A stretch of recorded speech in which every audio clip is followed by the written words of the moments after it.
Business temporarily came to a standstill as thousands of NRM youth flooded streets of Mityana Municipality in a march ahead of the president's campaign visit. The march was flagged off from Busimbi sub-county headquarters, with the youth celebrating achievements registered under the NRM government.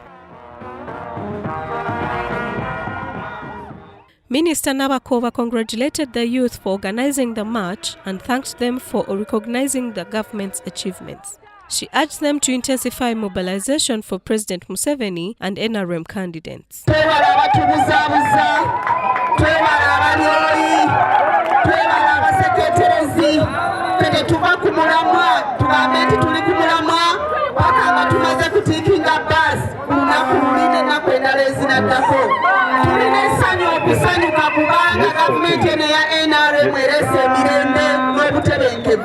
NRM spokesperson for Mityana District, Judith commended the youth, saying the turnout demonstrated strong support for NRM among young people. President Museveni achasobola okuweereza eggwanga ate n'ebyejje n'omuhoozi kayinigaba achasobola okuduumira eggye lya Uganda. So twegasse nga NRM ne PLU abavubuka bonna ntubagatta. Zuhura Birungi, UBC.